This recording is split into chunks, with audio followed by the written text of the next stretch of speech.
I'm Malubich, and you're watching CAN TV.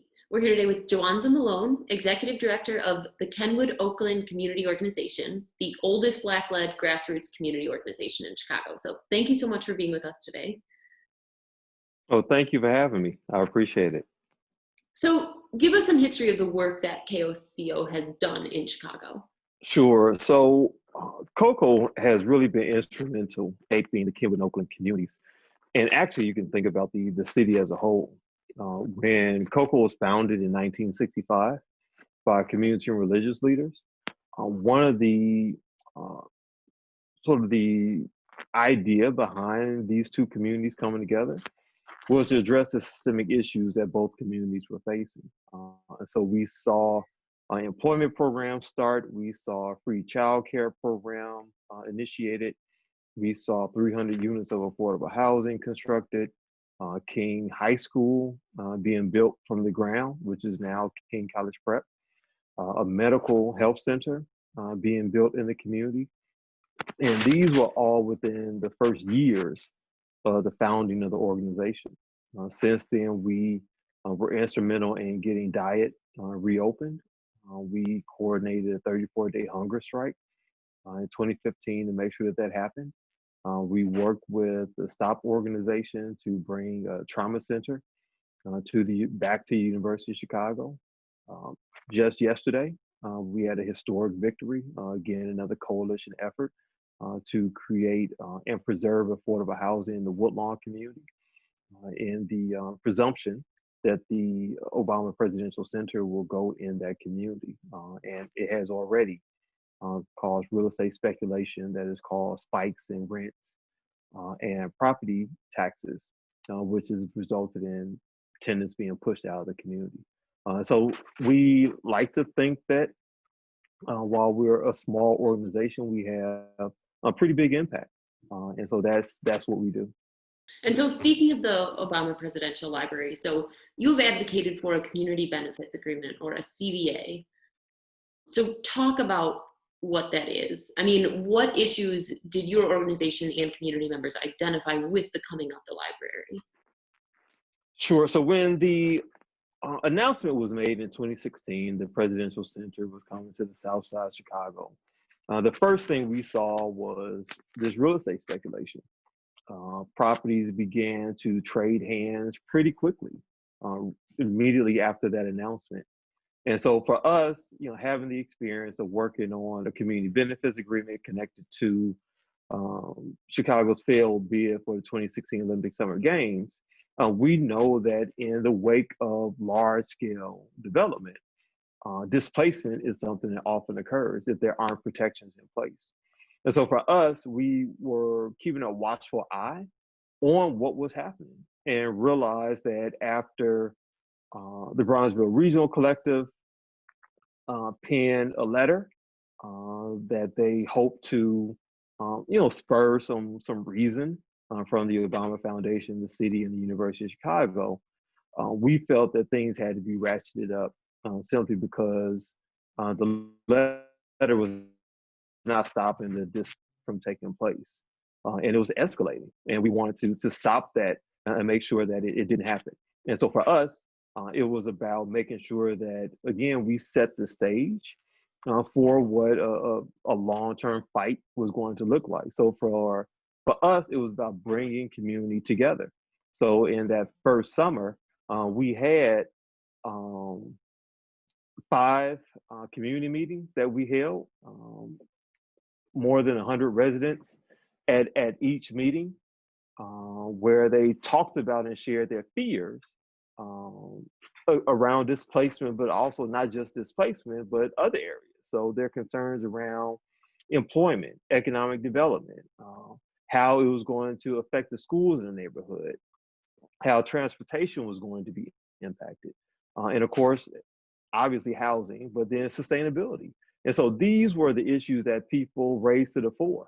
And from that process, we essentially synthesized the information that we got, shared that again with the university, the city, and the foundation. And we began to engage, quote unquote, experts on these different areas, saying, this is what the community thinks. What do you think?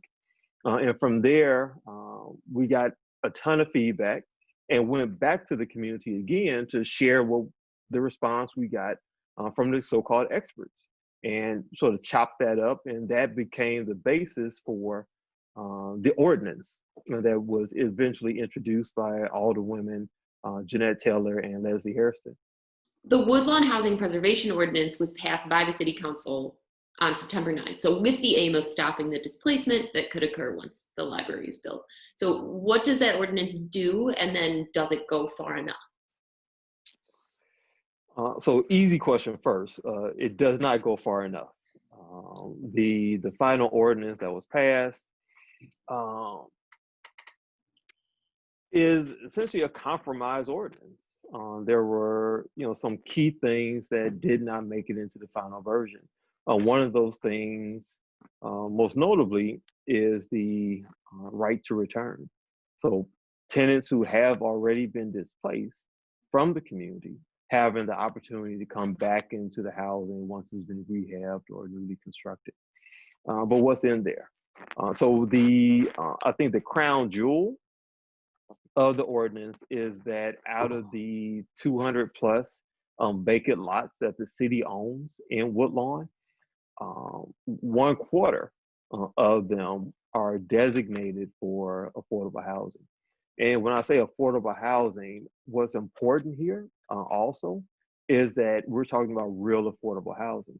So not the typical affordable housing that we hear from the city where most people in these communities still can't afford.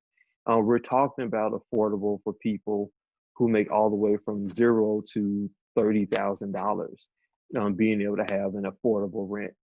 And particularly as we see now in the midst of a pandemic, when the governor ordered people to stay at home and people in some cases lost their businesses, in other cases lost employment, lost wages, people have not had income coming in.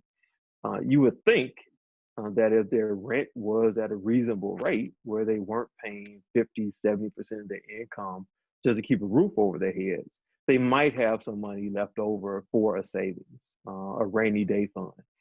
So they could potentially weather a month or two without income. But since that's not the case, people are struggling and struggling really, really bad and have been. And so to be able to know that real affordable housing is coming into the community, for us is major. There's also funds set aside to help seniors rehab their homes. In our community in the Kenwood-Oakland area, we have seniors who have attempted to hold on to their properties, but as property taxes have increased, they've struggled to maintain ownership. And so necessary repairs go unmet. And so to be able to have a fund set aside to help seniors maintain their properties is major. And there's a few other sort of wonky things in the ordinance, but again, the entire goal is to make sure that affordable housing is preserved and opportunities for new affordable housing is created. And I should also mention, we aren't just talking about rental housing, but affordable home ownership options as well. Of course, another issue that you've strongly advocated for is tenants' rights. So you've talked extensively about displacement on Chicago's South Side. So talk to us a little bit more about that. Sure, I think the data really speaks for itself. Since the year 2000, to date, we've seen roughly 280,000 Black families displaced from the Chicago area, taking with them more than 50,000 school-aged children. And so you think about the ripple effect that has in communities. You think about the fact that when the former mayor closed 50 schools, part of his argument was underutilization, right? And of course, he would know full well he was on the board of commissioners for the housing authority when they created the plan for transformation to demolish public housing across the city. So obviously they knew what was coming. You tear it down and don't rebuild it, people have to go somewhere, right? And so you think about school closures, right? You think about the fact that the resources that were meant for these communities aren't going to be there because the numbers aren't there to justify resources going into these communities. You think about Black representation in politics, right? We have a representative form of government, right? And so if you don't have the numbers, then you're hard pressed to, we're going into redistricting next year, right? And so as people think about what these boundaries are going to look like in the future, there's going to be some real shifts that take place. And so all that has a direct result or impact on some of the public safety concerns we're seeing right now. We were kind of calling the alarm a decade ago because we saw what was happening. Some of the first school closings were in our neighborhood, and we saw the impact that that had on day-to-day life. We saw the loss of affordable housing and the impact that that had on day-to-day life. And so all these things that are now sort of the fruit coming to bear are things that we've been sounding the warning alarm on for again, the past decade. And it's unfortunate that our elected leadership doesn't always hear the voices from the community. And so rent control was banned in Illinois in 1997 as part of a lobbying effort claiming that it would drive down property values. So can you give us a brief history of that? Because you're a founding member of the Lift the Ban Coalition. So if you can talk about that for us as well. Sure. So that lobbying effort was led by ALEC, the American Legislative Exchange Council. The same people that brought us the Stand Your Ground law that George Zimmerman used in his defense when he murdered Trayvon Martin. And our neighbors to the east of us in Indiana, former Governor Pence, used the Religious Freedom Act, again, put forward by ALEC, to legally discriminate against people based on their sexual orientation. And there's a whole host of right-wing, crazy, cooped up ideas that make it to our state legislatures because this private club for legislators and business people put forward these, what they call model legislation that benefits business and hurt communities. And so they attempted to do it in 1995. They attempted to pass a Rent Control Preemption Act then. They got laughed out of Springfield. They retooled, flipped some seats, bought a couple of politicians, and lo and behold, 2 years later, next session, it gets passed and signed into law by Jim Edgar. And as you mentioned, this is part of a wave that was happening across the country.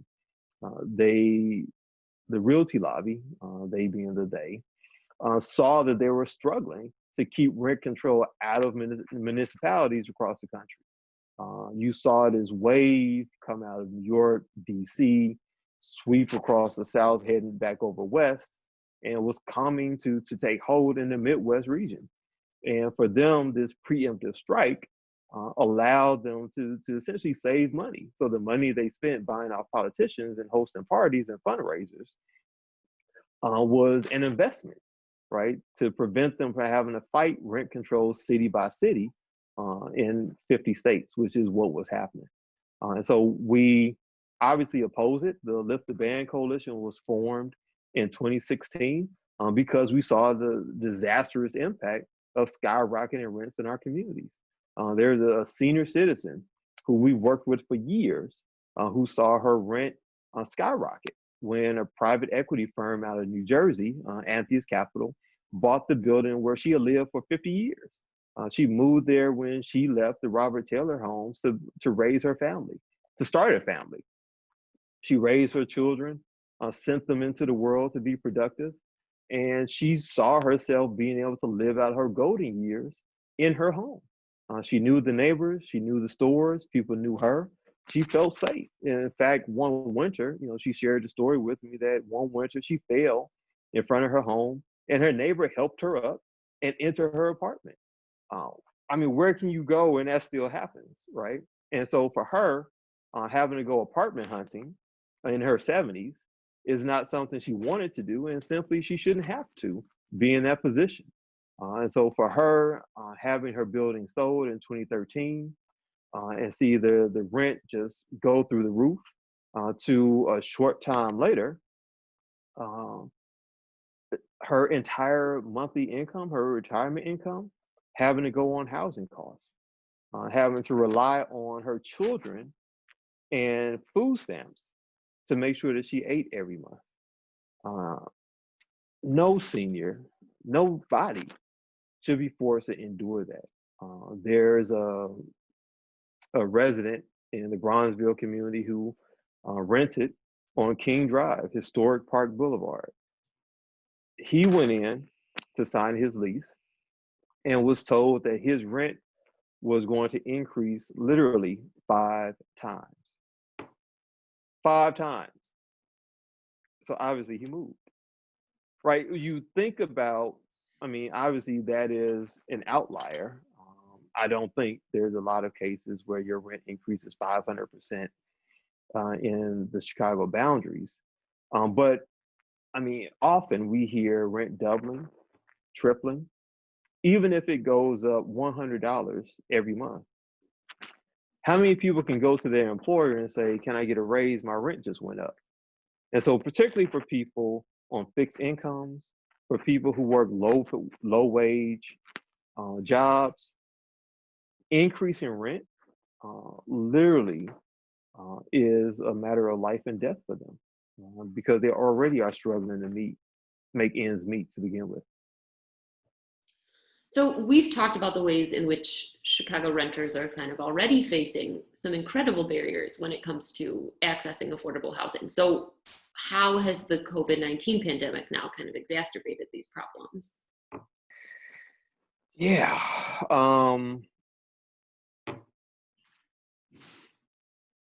That's Emma, I'm struggling to answer that question because I think there is no real measure to describe the impact that it has had on communities and people in communities. As I mentioned before, people have seen loss in wages. And people have been struggling to feed themselves, let alone keep a roof over their head. Instances when people get a cough and they're terrified, as to whether they've contracted COVID, when they're determining whether to go to the doctor, when they're determining what to do next, it is entirely based on how much money they have in their pocket. And while that's life, there's a very real question we have to ask ourselves. Is this what our tax dollars are paying for? I mean, granted, some people make a whole lot more money and have a whole lot more means than other people.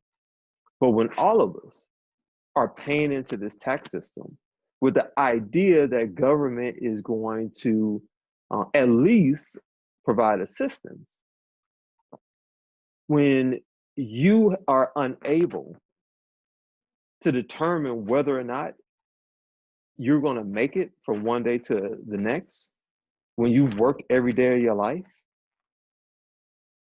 I think there's something wrong with that. And so, not to be overly dramatic or theatrical here, but we have people who have been unable, not unwilling, simply unable to pay rent after the governor told people to stay home. Right? I've talked with countless numbers of people. There's a mother of 3 children who lives in Pilsen, who worked at McCormick Place. Obviously, conventions were no longer coming into McCormick Place, and her employer sent her home and had not called her back and told her that she likely would not be called back. She didn't have any savings. She was living check to check, like right now the majority of people who live in this country do. And so what's the recourse, right? What's the fallback for her? What is it that she's left to do? And so yes, while there is a moratorium on evictions in place that the governor has ordered, Now the CDC, Centers for Disease Control, has also ordered a moratorium for people impacted by the coronavirus pandemic. The debt is still accumulating. And so these people who are living check to check, I mean, what's the likelihood that they're going to get a job after this current crisis ends that will be able to pay them enough money where they'll be able to pay 4, 5, 6 months back rent? And so the crisis around people being pushed out of their homes is a real crisis. Like, we are on the precipice of a disaster of catastrophic proportions. And I don't think our elected officials en masse recognize what is about to hit us. And so it's a big problem. It's a big problem that has to get addressed yesterday. And so you've spoken openly about illegal evictions still taking place in the midst of the pandemic. So talk about that. So these aren't evictions being carried out by the sheriff's office, but these are individual landlords still filing evictions against tenants. Filing evictions and doing all sorts of things to restrict tenants' access to the units where they have a lease. So we're looking at anything from literally changing locks and preventing tenants' access to their units, which is illegal, to turning off utilities. So tenants are forced out of desperation to leave, and then again are unable to get access to the unit. We also have heard instances where repairs that went unmet all of a sudden are now being addressed, and so much commotion is being caused behind these repairs that tenants are forced to leave just to get some peace, and again prohibited from returning to the unit. I was on a call earlier today where I heard, I won't say the name, but a housing provider gets dozens of calls every single day from landlords to figure out how to evict their tenants. And of course, the response is, there's a moratorium, you can't. And then, to add insult to injury, these landlords proceed to outline all sorts of other illegal things that they could do to try to get the tenant out. And I want to also say, Emma, that I understand everybody has bills that are due, right? Nobody is escaping harm in this. We have to recognize there was an article that came out a few weeks ago that estimated literally half of all the businesses that closed will be unable to reopen because of the lost revenue. And I'm never going to advocate for someone to lose their livelihood. But we are in an unprecedented time. We have seen financial institutions, we've seen the federal government go out of their way to make sure that property owners had a safety net. That same assurance has not been made available to renters by and large. The city program to provide rental assistance was 2,000 grants, 83,000 people applied. The state legislature allocated $396 million. The program that IDA rolled out, they estimate will serve 30,000 households. There is an estimated number that anywhere between $2.5 billion to $3.5 billion is actually what's needed. Right now, you have upwards of 700,000 people who are at risk of being pushed out of their homes because they've been unable to pay rent. 30,000 grants, 700,000 plus people. we aren't scratching the surface in terms of addressing, again, this calamity that's in front of us. And so I am not looking to besmirch the character of any property owner. I will say that there are some dastardly things that have been done. We've seen large corporate landlords who've gotten money to keep people in their homes who have still filed evictions to force people out. We've seen local and federal protections on properties through the governor's moratorium, through the CARES Act, which was signed into law by President Trump, that protected people from being evicted. And those properties where you have this double layer of protection, the state and federal, prior to the CDC's declaration, property owners were still evicting people. And not just filing notices, but actively working to force people out of their home. And so if these people are sort of shirking legal protections, again, I think that says more about character than it does financial need. And so is there an enforcement mechanism for the eviction ban? No. In a word, no. Well, where does your work go from here? We're continuing to fight. The fact that our elected officials refuse to act in a way that adequately addresses the problem does not eliminate the need.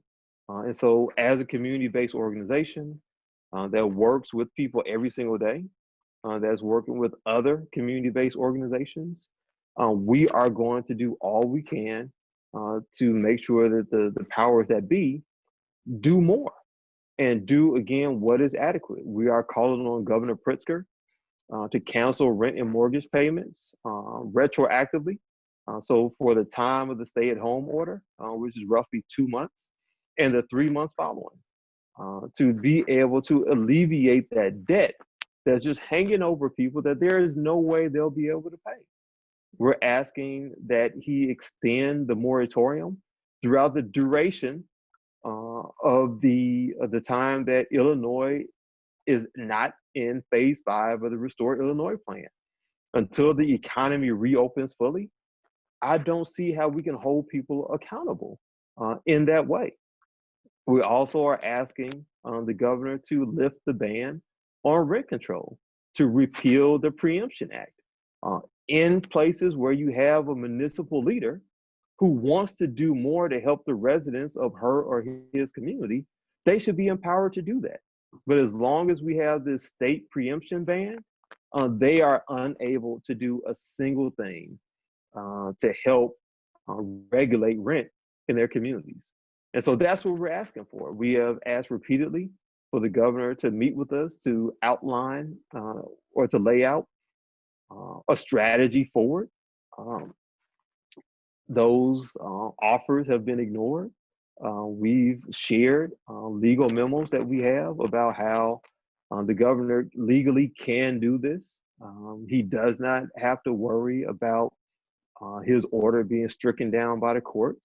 But again, we haven't seen any action. And so while we were in the 11th hour, waiting for an extension yet again of a 30-day moratorium, we attempted to hold space at eviction court. The police and, oddly enough, the property manager of Daily Plaza forced us off each and every day.